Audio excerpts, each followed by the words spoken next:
That first game could have gone a lot better than it did. But what is going on, Devils fans? It is, as always, your host, your best friend, your confidant, your number one source, Neil Villapiano, and welcome to a quick round one, game one recap for the New Jersey Devils here on this edition of the Devil's State of Mind podcast. As always, guys, thank you so much for hanging out with me for just a little bit here. These episodes, especially for these game recaps, are going to be fairly quick, but just want to stay on top of everything that's going on here in the Stanley Cup playoffs for your New Jersey Devils. And if you haven't already, please make sure to go check out my series preview with the Sound the Siren guys. That was a lot of fun, a lot of really interesting things to learn about from the Hurricanes' perspective. And I recommend you guys go check that out if you have not already. But yeah, let's just kind of just jump right into it, right? Because there isn't a whole lot to really get into in terms of how this game went out. You know, you come into it with feeling hopeful, feeling excited, trying to feel optimistic. Because look, let's face it, there wasn't a ton of optimism going into the playoffs anyway. But certainly when it's game one and nothing has happened yet, that is the most optimistic I think that any fan is going to feel when the Stanley Cup playoffs get underway. So we'll just jump right into it. Right from the opening puck drop, the Devils, in my opinion, simply were overwhelmed. And you can tell that from the title of this episode.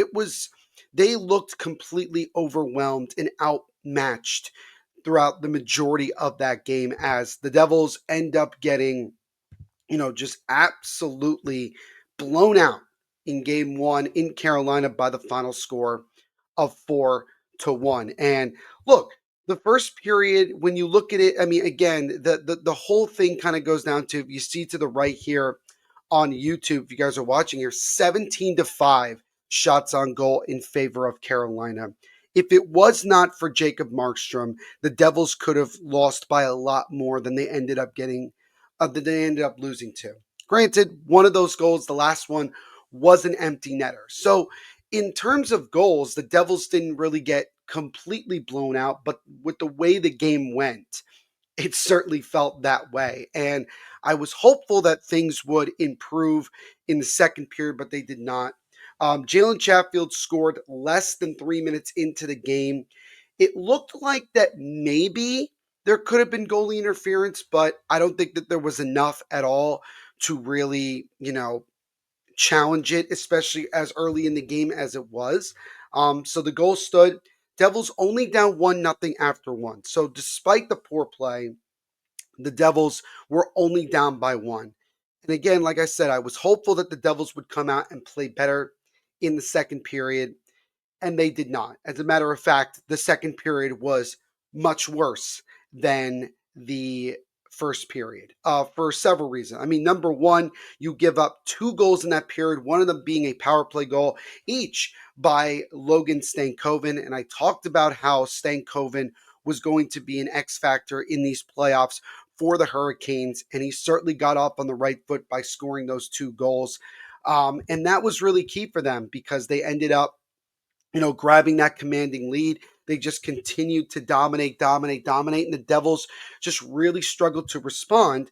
And then late in the period, finally, with granted, both teams skating four aside, Nico Keisher came up the left wing and he was able to get one past Freddie Anderson to get the Devils on the board. His first goal of this year's playoffs. Brett Pesce get assists on that one, and it's 3-1 going into the third.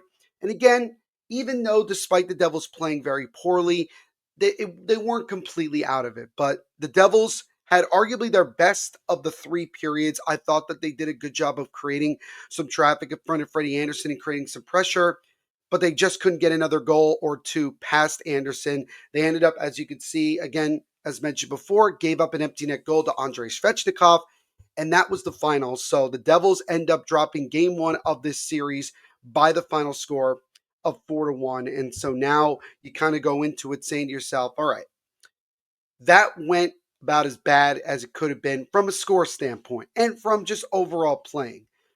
But I think the thing that really was kind of the, double-edged sword for sure was the injuries that were sustained in this game because it was not good. It was not good at all with what happened. It started with Brendan Dillon here on the right side. He got hurt in the second period, kind of fell awkwardly while playing in front of the Devils' net. He was slow to get up and at first was having trouble putting pressure on his right leg, but he eventually was able to skate off under his own power with the trainer kind of being right there with him. And he never returned to the game. And we don't really have any sort of update with him at the moment. So that's the unfortunate thing. That was the first unfortunate thing that happened with losing Brendan Dillon. And granted, Brendan Dillon didn't have, he probably had one of the worst games for any Devils defenseman from the time he was playing. And he's had a lot of pretty rough performances overall when it comes to the way he has played. So, not what you want to see, regardless of the situation. It's something you really, really don't want to see in that situation. But it continued to get worse. You think to yourself, how much worse can it get, right? How much worse can it possibly be? Well, unfortunately, it did get much worse as in the same shift, both Luke Hughes and Cody Glass each got dealt with injuries. It started with Luke Hughes, where he kind of got hit up high, looks like the left side of his chest or his left shoulder, whatever you want to say.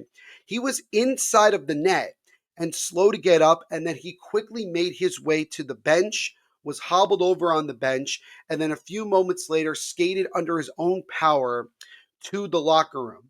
And as you can see from this picture here on YouTube, there's another player standing hobbled, being having to be helped by one of the Devils trainers. And that was Cody Glass. Because moments after Luke Hughes skated to the bench, for reasons that I'm not entirely sure, Jacob Markstrom was pissed off at Andrei Svechnikov in front of the net. And as Cody Glass was skating from Markstrom's left to his right, Markstrom took his stick, tried to slash Svechnikov, and ended up getting Cody Glass, who went down immediately and looked like he was holding his right hamstring-ish area. Now, there is speculation to believe that it could be an MCL tear. Now, if it is, you can make a safe bet that probably Cody Glass's season is done. In that one moment. And that's unfortunate because of the production that he's been able to generate, the little production he's been able to generate in his short time here in New Jersey. The good news is that Luke Hughes was able to come back to the game and play the rest of the game. Luke Hughes is reportedly fine. Nothing major to report. But as Elliot Friedman put it after the game, and Sheldon Keefe said it, they don't have enough word on Cody Glass. So with both Cody Glass and potentially Brendan Dillon being out potentially for game 2 and maybe further, there will be some changes in the lineup. I would expect Tomas Tatar, who didn't play game 1, I expect him to be in the lineup for game number 2. And also it's going to be one of Shimon Nemec or Seamus Casey on the back end. So the Devils are, as I mentioned before, are going to be once again depleted going into the second game. So I think it's fair to say that this is about as low as any of us can be after a game 1. Because not only did you get completely overwhelmed and outplayed, but 3 different guys at different parts of the game got hurt. And again, the fortunate thing with Luke Hughes is that he did come back and play the rest of the game, and he appears to be fine. But as for Brendan Dillon and Cody Glass, we probably won't know till maybe later today, but certainly tomorrow before game number 2. So, yeah, I mean, that's pretty much all I have for you guys with this game number 1. It was a really, really tough way to get going with this, but I want to try to end the episode on a positive note because you guys know that I'm a pretty optimistic person, right? I always try to find the silver lining or the positive things to look at despite everything going completely, wrong and the game being an absolute disaster. And that is that, number 1, it is game 1, right? And the Devils still have to lose 3 more times for this series to be over. Number 2, the series has started in Carolina. And the Devils know that they have to win at least one game in Carolina to give themselves a really good chance to win this series. For all we know, they come out in game number 2 and play way better and steal that game. What would be the feeling with all of us after game two if the Devils tied the series heading back to New Jersey for games three and four? I think the vibe will be a lot different. If the Devils end up losing game number two, obviously the bad feelings that a lot of us are already dealing with will continue to increase because now the Devils will be halfway towards being knocked out very quickly from the Stanley Cup playoffs. But the best thing I can say to everybody is this: the series isn't really over until you lose a game at home. And that's really the way we have to look at it, is that you still have a lot of hockey left to play. And for as bad as the Devils were in this game, they can only go up from here. I fully expect them to have a much better performance. I think when you look at the way that they played in that third period of game one, I think you could take some positives. And if you can take that type of play into game two and play it for a full 60, I think you give yourselves a lot better chance of not only having a better performance, but even potentially finding a way to win the hockey game.